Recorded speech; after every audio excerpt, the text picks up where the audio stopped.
Baik, Bapak Ibu semua, Assalamualaikum warahmatullahi wabarakatuh. Kembali lagi bersama kami di Sharing Pajak MNCo. Kali ini kita akan melanjutkan bahasan berikutnya ya, masih di PPN, chapter untuk pembuatan faktur pajak. Kali ini kita akan melanjutkan bahasan tentang saat pembuatan faktur pajak, khususnya mengenai saat pembuatan faktur pajak khusus untuk barang bergerak ya. Faktur pajak dibuat pada saat PPN terutang. Jadi teman-teman semuanya di Sharing Pajak MNCo mesti paham bahwa saat pembuatan faktur pajak itu adalah pada saat PPN terutang. Ketentuan ini dimaksudkan untuk menyinkronkan ya saat terutangnya PPN dan atau PPNBM dengan praktik yang lazim terjadi dalam praktek akuntansi yang berlaku umum yang tercermin dengan penerbitan faktur penjualan atau invoice. Dalam praktek kegiatan usaha, saat penerbitan faktur penjualan atau invoice dapat terjadi tidak bersamaan dengan saat penyerahan barang secara fisik. Oleh karena itu, dalam rangka memberikan kemudahan administrasi terkait dengan saat pembuatan faktur pajak, saat penerbitan invoice ditetapkan sebagai saat penyerahan barang yang menjadi dasar saat pembuatan faktur pajak. Untuk lebih jelasnya, bisa kita lihat dalam ilustrasi gambar. Yang pertama, pembuatan faktur pajak untuk penyerahan barang bergerak. Ini ilustrasinya ya. Ini misal ada penyerahan BKP ya, barang kena pajak, itu tanggal 15 September 2022 misalnya ya. Secara konsep PPN itu kan faktur pajak seharusnya dibuat saat penyerahan tanggal 15 September 2022. Namun untuk kemudahan administrasi, ketentuan di PPN itu memudahkan para pelaku usaha bahwa saat pembuatan faktur pajak itu disesuaikan dengan saat pembuatan faktur penjualan atau invoice. Jadi di sini meskipun penyerahan barangnya diserahkan tanggal 15 September 2022, tapi saat pembuatan invoice atau faktur penjualan oleh penjual itu di tanggal 2 Oktober 2022, maka saat pembuatan faktur pajaknya menyesuaikan tanggal invoice, yaitu di 2 Oktober 2022. Ini contoh gampang ya. Berikutnya kita akan lebih spesifik lagi membahas tentang saat pembuatan faktur pajak untuk barang bergerak ketika kita menyelaraskan dengan konsep akuntansi, yaitu adanya FOB shipping point dan FOB destination point ya. Kalau FOB shipping point itu begini, barang sudah diangkut ke ekspedisi itu sudah jadi milik pembeli. Jadi udah di shipping, udah ditaruh di ekspedisi, udah secara akad harusnya milik pembeli. Nah, kalau FOB destination point, barang akan menjadi milik pembeli kalau sudah sampai benar-benar sampai di destinasinya, di gudang pembelinya. Jadi ketika masih di angkutan di ekspedisi itu belum milik pembeli, seperti itu ya. Nah, ini di PPN agak berbeda ngaturnya dengan konsep di akuntansi. Contohnya seperti ini. Ini ada contoh penyerahan barang dengan term of delivery-nya itu FOB shipping point. Jadi seharusnya ketika barang sudah diserahkan ke perusahaan ekspedisi itu sudah milik pembeli, seharusnya secara akuntansi. Tapi secara PPN nggak seperti itu ya. Ini contoh. BKP diserahkan kepada perusahaan ekspedisi ini tanggal 12 September 2022. Secara konsep PPN seharusnya kan faktur pajak dibuat tanggal 12 September 2022 ya, karena itu sudah milik pembeli seharusnya kalau dari konsep akuntansi. Tapi PPN mengatur lain. Ketika barang atau BKP diterima pembeli tanggal 14 September, kemudian faktur penjualan dibuat juga tanggal 14 September, maka faktur pajak lagi-lagi ini menyesuaikan tanggal faktur penjualan, yaitu di tanggal 14 September, bukan 12 September. Meskipun itu termnya itu adalah FOB shipping point. Gitu ya. Jadi kesimpulannya adalah apapun transaksinya itu memang lebih gampang faktur pajak dibuat tanggalnya itu sama dengan faktur penjualan. Berikutnya kalau kita mempelajari atau memperhatikan ini tentang term of delivery untuk FOB destination point.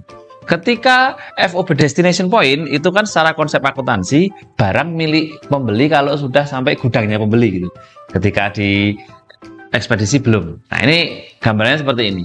Penyerahan BKP kepada perusahaan ekspedisi tanggal 12 September 2022. Jelas, ini belum milik pembeli, belum ada penyerahan. Kemudian BKP diterima pembeli 13 September 2022. Ini di gudangnya pembeli ini. Ya, di gudang pembeli. Sudah sampai tanggal 13 September. Kalau kita merujuk ke konsep akuntansi, seharusnya kan ketika barang sudah sampai gudang pembeli, diterima pembeli, itu sudah ada penyerahan. Seharusnya kan faktur pajak dibuat tanggal 13 September ini, ketika sudah sampai di gudang pembeli. Namun lagi-lagi ketika faktur penjualan baru dibuat tanggal 16 September, nah ini unik ini untuk FOB destination point. Faktur pajak boleh dibuat tanggal 13 September atau selambat-lambatnya tanggal 16 September. Jadi kalau untuk FOB destination point ini agak longgar, bisa dibuat tanggal 13, tanggal 14, tanggal 15 dan terakhir paling lambat adalah tanggal 16. Berikutnya adalah saat pembuatan faktur pajak untuk faktur pajak gabungan. Nah, ini keterangannya. PKP dapat membuat faktur pajak gabungan itu satu faktur pajak ya maksudnya ya, yang meliputi seluruh penyerahan yang dilakukan kepada pembeli BKP dan atau penerima JKP yang sama selama 1 bulan kalender. Kemudian harus dibuat paling lama pada akhir bulan penyerahan BKP dan atau JKP. Jadi misalnya nih, kita punya customer, dia tuh setiap hari belanja banyak terus. Itu boleh, nggak usah dibuat per transaksi satu faktur, nggak perlu. Jadi dibuat aja sepanjang pembelinya atau penerima jasanya sama loh ya, satu pihak. Itu bisa digelondongkan, diakumulasi dulu, dibuat satu faktur hanya pada akhir bulan untuk transaksi selama 1 bulan penuh untuk pembeli yang sama gitu ya.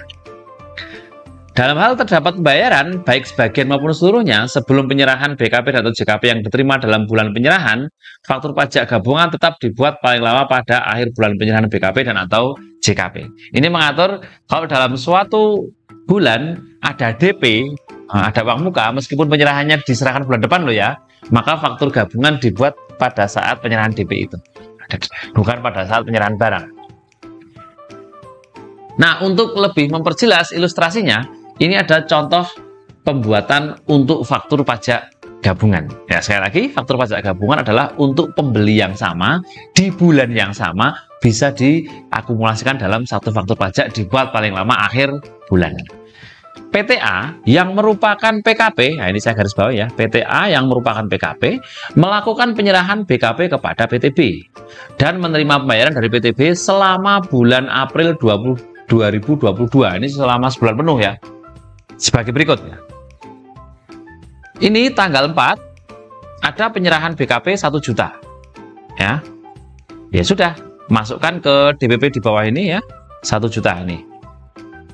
Terus tanggal 11 ada penyerahan BKP 1.500.000. Ya sudah, tambahkan di DPP yang 1.500.000. Terus tanggal 18 ini ada penyerahan BKP lagi ya, 2 juta.